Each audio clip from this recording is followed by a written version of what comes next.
Hello everyone, welcome back to the channel Connect with Chemistry. So GOC में हम previous video में hybridisation के बारे में पढ़ रहे थे, like hybridization of carbon atoms in different types of hydrocarbons, namely methane, then ethene and then ethine. Okay, so in today's class we will be discussing about कि हम GOC में क्या पढ़ेंगे, क्या पढ़ते हैं, then its applications. Okay, so first we are going to see कि GOC में हम क्या देखने वाले हैं. So see, we are going to first discuss about electronic displacement.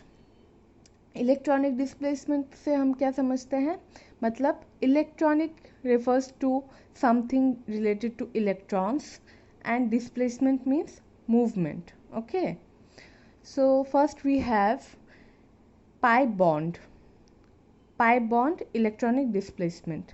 सो इसमें क्या होता है, इसके एग्जांपल जैसे मैंने दिया है रेजोनेंस. इसमें क्या होता है, पाई बॉन्ड का इलेक्ट्रॉनिक डिस्प्लेसमेंट होता है. Example that is resonance. जैसे हमें पता है बेंजीन में पाई जो बॉन्ड है उसका शिफ्ट होता है. सी, पाई बॉन्ड का शिफ्ट होता है. सी 1,2 is double bond, right. Pi bond 1,2 के बीच में है. इसमें जब गए सेकेंड स्ट्रक्चर पे, उधर देखो 1,2 इज सिंगल बॉन्डेड. इससे क्या समझ आया हमें कि पाई बॉन्ड का शिफ्ट हुआ.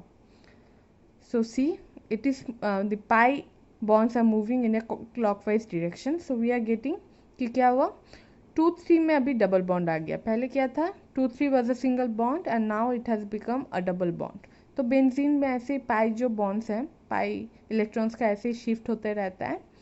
So since the pi bonds are actually displacing from their initial position, so this is basically an example, resonance is basically an example of pi bond electronic displacement. Then we have sigma bond electronic displacement. sigma bond electronic displacement के example क्या है, जैसे inductive effect. So inductive effect में क्या होता है, when we have two atoms having different मतलब electronegativity, then there is a shift of electron from less electronegative atom to more electronegative atom. Like see, carbon is less electronegative as compared to fluorine. और हमें पता है electronegativity सबसे ज़्यादा किस element का होता है, फ्लोरीन का. So as compare to fluorine, carbon is electropositive. Okay, so means it is less electronegative as compare to fluorine which is highly electronegative.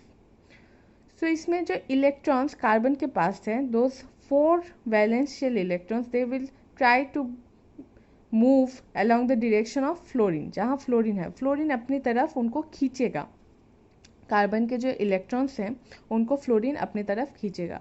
Y I said valence electrons, because जो inner orbital electrons हैं उनको भी खींचेगा, लेकिन सबसे ज़्यादा जो valence shell में इलेक्ट्रॉन्स होंगे उसको ही फ्लोरीन अपनी तरफ खींच पाएगा. ओके, सो ये जो इलेक्ट्रॉनिक डिस्प्लेसमेंट होता है from carbon to fluorine, it is via single bond, so that's why it is called sigma bond electronic displacement. Okay, that is basically inductive effect. So इसमें क्या हुआ, इसके वजह से since electrons are moving from this point to this point, there is a generation of charge, polarity आ जाती है. So electrons कहाँ थे पहले कार्बन के पास, कार्बन ने इलेक्ट्रॉन दे दिया, किसको दे दिया, मतलब उसके तरफ फ्लोरीन की तरफ शिफ्ट हो चुका है.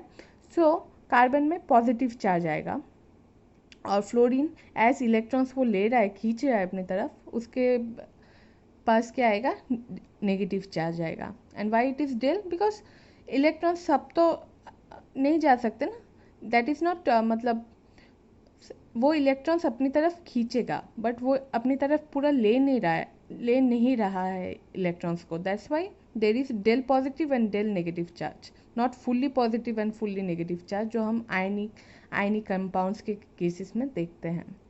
Okay, I hope it's clear. और पॉजिटिव क्यों हुआ? Since we know electrons are basically negatively charged, तो नेगेटिवली चार्ज्ड इलेक्ट्रॉन्स को फ्लोरीन अपनी तरफ खींच रहा है, तो नेगेटिव चार्ज को खींच रहा है तो फ्लोरीन नेगेटिव हो रहा है, तो नेगेटिव कार्बन से फ्लोरीन की तरफ जा रहा है, कार्बन इलेक्ट्रोपॉजिटिव हो रहा है.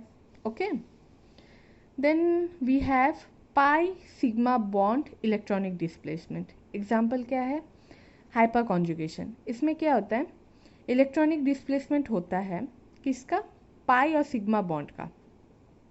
सी, इधर एक मॉलिक्यूल है CH2 डबल बॉन्ड CH होगा इधर, sorry, CH2 double bond CH single bond CH2F. Okay, so see, इधर एक sp2 कार्बन है, this one is sp2 carbon and this is an sp3 carbon atom. So sp3 carbon atom में hydrogens हैं, so they can go under hyperconjugation with this sp2 carbon, sp2 hybridized carbon atom. so sp2 जब hybridized carbon atom के साथ ये hyperconjugation में क्या होगा? this CH bond gets broken, मतलब ये टूट जाता है. ये CH bond डबल बॉन्ड में कन्वर्ट होके, और जब ये डबल बॉन्ड में आएगा देन कार्बन के पास कितने टोटल बॉन्ड्स होंगे? Sigma bonds 1 2 3, and if this also breaks then this one 4 and this one if comes then 5. तो हमें तो पता है कि कार्बन की मैक्सिमम वैलेंसी कितनी होती है, दैट इज 4. तो 5 बॉन्ड्स वो नहीं बना पाता, so that's why this bond sheets. तो इसमें क्या होता है? ये CH bond breaks and then C double bond C bond is formed, and इधर जो पाई बॉन्ड का जो इलेक्ट्रॉन था, pi electron gets moved towards this carbon. As ये पूरा जो बॉन्ड है, एक बॉन्ड में कितने इलेक्ट्रॉन रहते हैं? दो इलेक्ट्रॉन. सो ये 2 इलेक्ट्रॉन मिला के क्या होगा? एक नेगेटिव चार्ज क्रिएट होगा. एक इलेक्ट्रॉन रहता तो if there is 1 electron present then that is a radical. If 2 electrons present then that forms a bond. तो इस बॉन्ड को ही, अगर ये इलेक्ट्रॉन किसी एटम के ऊपर रहता है ये बॉन्ड, देन उसको हम कैसे नेगेटिव चार्ज के हिसाब से रखते हैं. सो ये एक बॉन्ड टूट के जब कार्बन एटम के ऊपर गया तो वो क्या बनाया? नेगेटिव चार्ज फॉर्म हुआ. Okay, I hope that is clear. Now we shall move to first type of electronic displacement. वो क्या था? Resonance, that is pi bond electronic displacement. So resonance में पहले हम जानते हैं कि वाई वी स्टडी रेजोनेंस. हम क्यों पढ़ते हैं? See, there is a here we have one aniline molecule. Aniline molecule मतलब one benzene ring with an amine group, that is basically NH2. So इसको हम क्या कहते हैं? एनिलीन. ओके, सो एनिलीन में देखो we have nitrogen with its lone pair. Amine में तो NH3 होता है, सो एनिलीन में देर इज ए डिफरेंस कि इधर NH2 होता है, और दूसरा जो NH3 का और एक हाइड्रोजन है उसे हम रिप्लेस करते हैं एक बेंजीन रिंग से. Okay, that's why it is aniline, otherwise amine ही बन जाता वो. Okay, so now see, nitrogen के जो लोन पेयर है वो पुश बैक करते हैं बेंजीन रिंग के पाई इलेक्ट्रॉन्स को. Okay, so there is a resonance here, pi electron move हो रहे हैं. Okay, you can see. So resonance से हमें क्या पता चलता है? रेजोनेंस से हमें ये पता चल सकता है कि रिंग में, ये जो बेंजीन रिंग है उसमें कहाँ कहाँ इलेक्ट्रॉन डेंसिटी ज़्यादा है. इलेक्ट्रॉन डेंसिटी कहाँ ज़्यादा है? This one is ortho position, this is also ortho position, this is meta, this is meta 2 and this one is para position. So ortho position में इलेक्ट्रॉनिक डेंसिटी ज़्यादा है. Then we have para.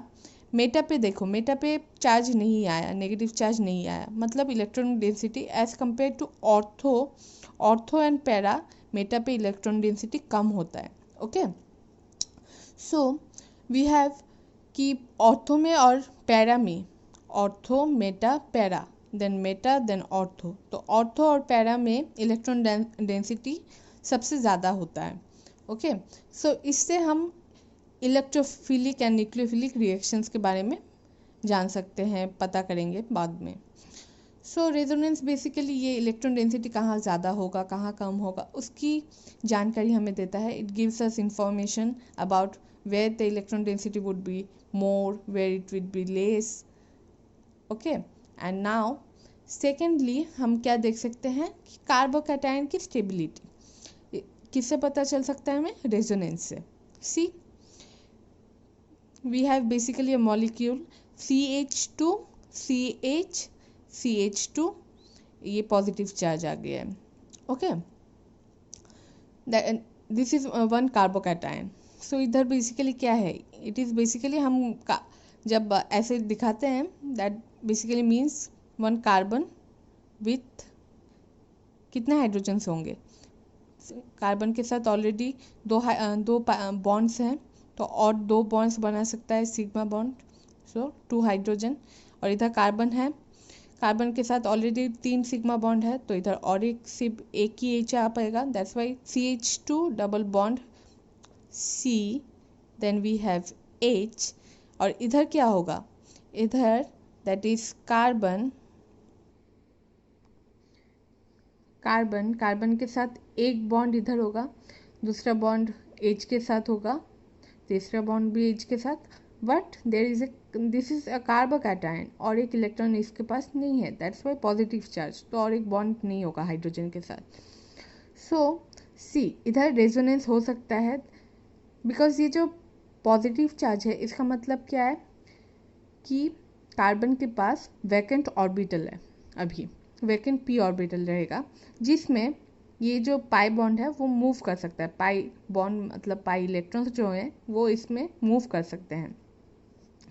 और ये देखो, इसमें भी सी, ये carbon के साथ ये कार्बन है। Okay, when there are 2 bonds represented by this, और मैंने जैसे पहले इसको दिखाया था, जहाँ से बॉन्ड से मैं वो दिखा रही हूँ, स्ट्रक्चर दिखा रही हूँ, कार्बन कहाँ है, हाइड्रोजन कहाँ है, कुछ भी मेंशन नहीं है, देन अंडरस्टैंड कि इधर कार्बन जुड़ा है। Okay, carbon, we have carbon, तो कार्बन एकदम टर्मिनल में है, तो एक बॉन्ड ऑलरेडी हो चुका है, तो और कितने बॉन्ड हो सकते हैं? सिग्मा बॉन्ड्स 3, तो वी हैव CH। लाइकवाइज इधर भी क्या होगा? CH3। सो इधर सी, रेजोनेंस हो रहा है जिसके वजह से ये कार्बोकैटायन स्टेबल हो जाएगा। क्यों होगा? बिकॉज इधर इलेक्ट्रॉनिक डेफिशिएंसी थी, अभी इलेक्ट्रॉन इधर से जहाँ ज़्यादा है इलेक्ट्रॉन, उधर से उधर मूव कर रहा है जहाँ डेफिशिएंसी है, तो ये कार्बोकैटायन स्टेबल होगा। लाइकवाइज इधर भी कार्बोकैटायन जनरेट हुआ है, ये भी स्टेबलाइज होगा। कैसे होगा? हाइपर कॉन्जुगेशन से, जो मैंने पहले दिखाया। CH bond will break and then it will form pi bond, but you should remember कि resonance is comparatively more preferred than hyperconjugation. It is more stronger than hyperconjugation. That's why resonance, जो first structure में resonance हो रहा है, that is more stable compared to the second structure जहाँ बस hyperconjugation हो रहा है. That is what is written here. Okay, now we will move to how कि रेजोनेंस कैसे होता है. So conditions of resonance are, first condition for resonance is presence of p orbitals which are adjacent to each other. So although इधर इस example में p orbitals है, सी इधर carbon के पास p ऑर्बिटल है, this is carbon, each and every carbon has p orbital. p orbital कैसे है? सी, carbon का electronic configuration, carbon is basically atomic number 6, तो इलेक्ट्रॉनिक कन्फिगरेशन क्या होगा? 1s2, 2s2 and 2p2, 6 electron satisfied हो गया है, तो दैट इज कि इसके पास p ऑर्बिटल है. So presence of p orbitals which are adjacent to each other. Carbons are adjacent to each other, each carbon atom adjacent to another carbon atom, और सबके पास p orbital है. सो वही बोल रहे हैं कि presence of p orbitals which are adjacent to each other. p orbitals हैं adjacent में।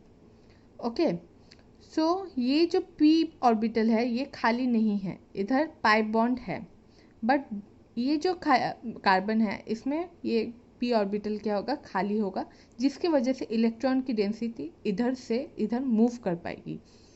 सो ये जो पाई बॉन्ड का शिफ्ट हो रहा है उसको ही हम क्या कहते हैं, इलेक्ट्रॉनिक डिस्प्लेसमेंट हो रहा है, उसको हम क्या कहते हैं, रेजोनेंस।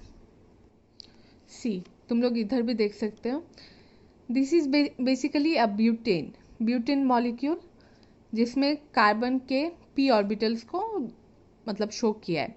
तो सी कार्बन के p ऑर्बिटल्स में ये C डबल बॉन्ड C है, सॉरी इट इज ये ब्यूटेन मॉलिक्यूल है। ओके, सो सी इधर C डबल बॉन्ड C है, then single bond C, again double bond C है। तो इधर जो पाई बॉन्ड है वो p ऑर्बिटल्स के बीच में हो रहा है। So we have p orbital overlapping with p orbital, again there is a gap, then again p orbital overlapping with p orbital, double bond, single bond, double bond, adjacent है। इसके वजह से ही सिंस ये p ऑर्बिटल खाली है, इधर कुछ नहीं है, that's why this electrons can move to this place. Carbocation में क्या था, वो ऑर्बिटल खाली था इसलिए इलेक्ट्रॉनिक शिफ्ट हो रहा था। वैसे ही इधर अगर बाल्टी खाली ही नहीं है, पानी ऑलरेडी है, तो उसमें और पानी कहाँ से डालेंगे अगर वो बाल्टी फुल है। तो वैसे ही कि अगर इधर भी पाई बॉन्ड होता तो इलेक्ट्रॉनिक डिस्प्लेसमेंट हो ही नहीं पाता। नेगेटिव चार्ज इधर भी है इधर भी है, तो इलेक्ट्रॉन्स और कैसे आएंगे, वो रिपेल करेगा, नहीं पॉसिबल है। सो इधर खाली है मतलब pi bond, then we have single bond, then again pi bond. So adjacent में एक पाई बॉन्ड है, सिंगल बॉन्ड है, then again single bond, then pi bond, तो अभी रेजोनेंस हो रहा है। ओके, बेंजीन के केस में जैसे देखा, जो सिंगल बॉन्ड था that got converted to double bond get converted to single bond, likewise इधर भी हो रहा है।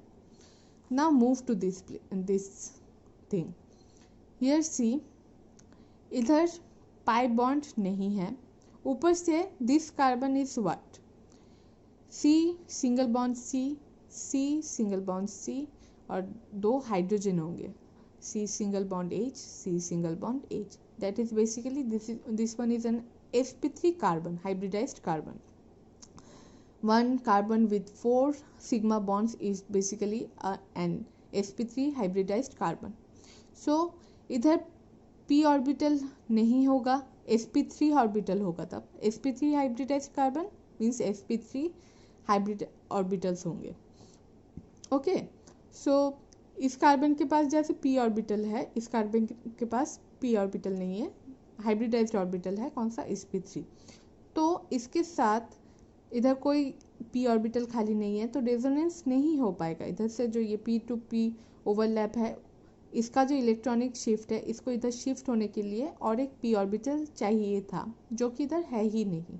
So resonance is not possible since p orbitals is not present here. Here basically carbon is having one sp3 hybrid orbital which cannot actually overlap with p orbital. वो 90 degree में रहेगा, so possible होगा नहीं। Now we shall move to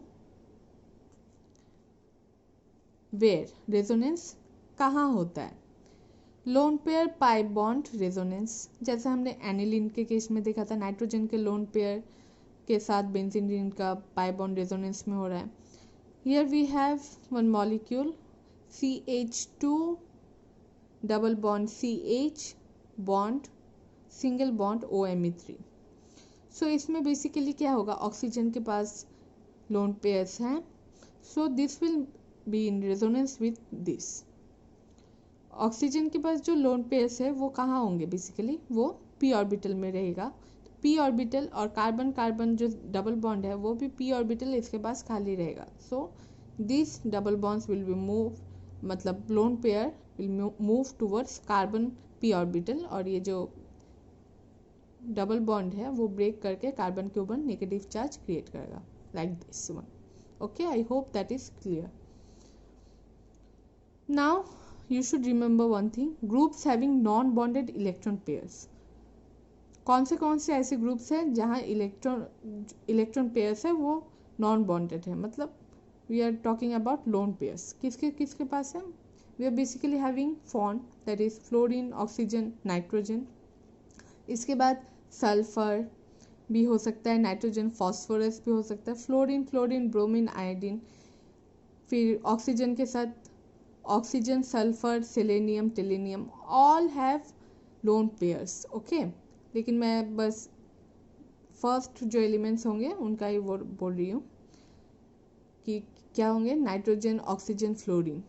okay, basically carbon के पास, carbon is a tetravalent atom. Okay, so उसके पास 4 ही इलेक्ट्रॉन है दैट गेट्स बॉन्डेड.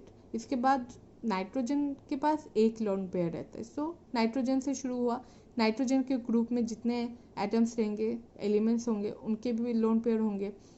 इसके बाद नाइट्रोजन के बाद ऑक्सीजन आता है, तो ऑक्सीजन के पास भी लोन पेयर्स रहेंगे, और उसके जो ग्रुप में अदर एलिमेंट्स हैं उनके पास भी लोन पेयर्स होंगे.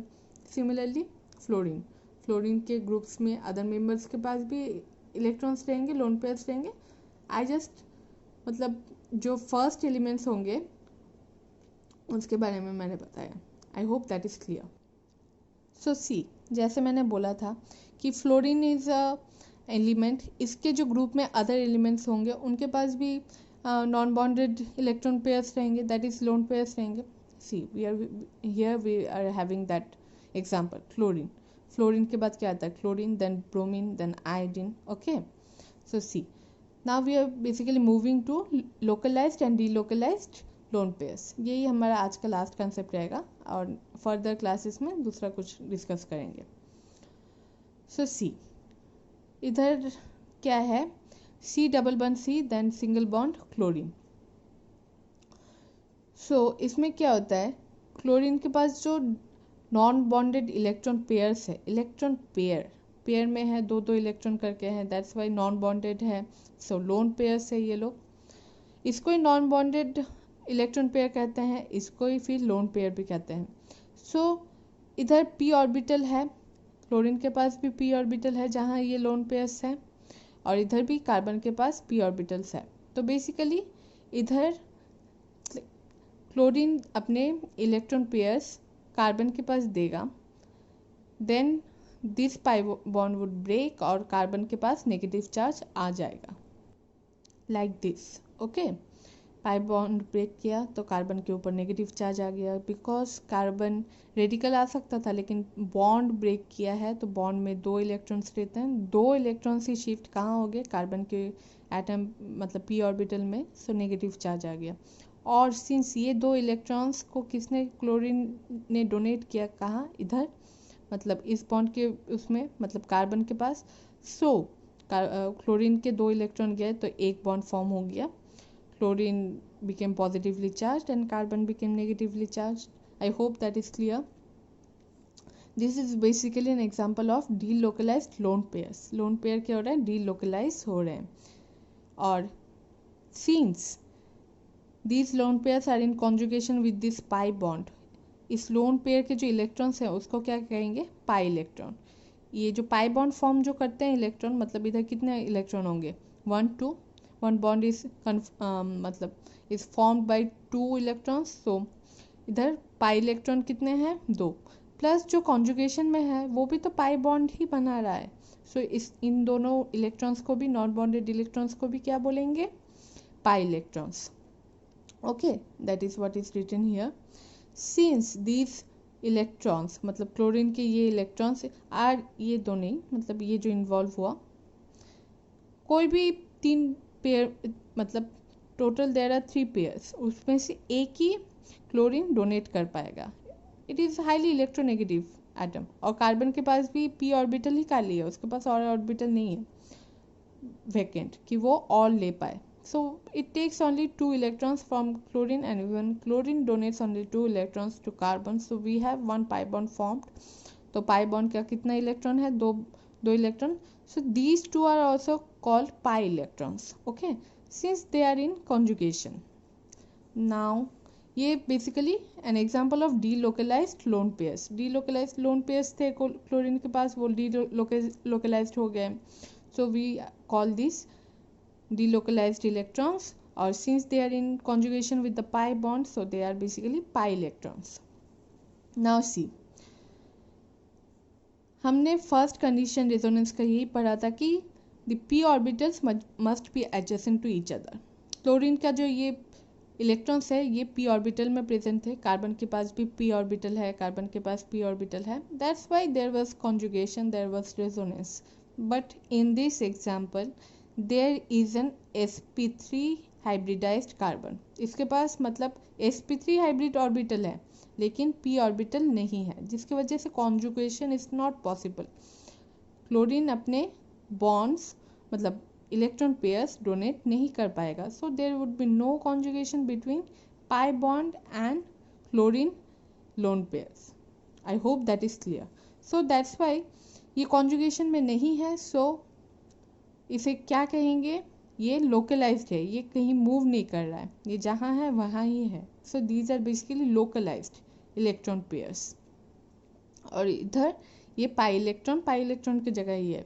इधर there is no conjugation, so these can not be considered pi electrons, these lone pairs. लेकिन इधर since there was a conjugation between the lone pair of chlorine and the pi electrons, so we called them two as pi electrons. But here there is no conjugation with the pi bond of the lone pairs of chlorine, so we won't call them pi electrons. Okay, I hope that is clear. These are basically localized electrons. So for today I video बहुत ज़्यादा ही लंबा हो गया sorry for that. लेकिन I hope कि आज मैंने जो समझाया वो समझ आया होगा. एंड नेक्स्ट क्लास में हम लोग फर्दर इसको delocalization and localized electrons, localization delocalized electrons, localized electrons, इनको आगे बढ़ाएंगे. इस कंसेप्ट को और थोड़ा डेप्थ में जाके समझेंगे. So thank you everyone, thank you for having the patience, thank you very much.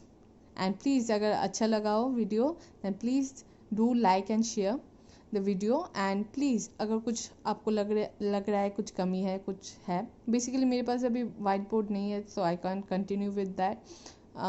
नहीं है मेरे पास, सो आई मतलब कॉपी में हम मुझे दिखाना पड़ रहा है. सो आई होप इधर परेशानी नहीं हो रही होगी. एंड एक्सट्रीमली सॉरी मुझे ऐसे दिखाना पड़ रहा है, but I have no other option left right now with me. So इधर कंसेप्ट में कुछ आपको समझ ना आया हो या कुछ आप चाहते हैं मैं इम्प्रूव करूँ, then please let me know why the comments. Your comments are very much needed and they are very much precious to me. Please let me know. Okay then, thank you so much.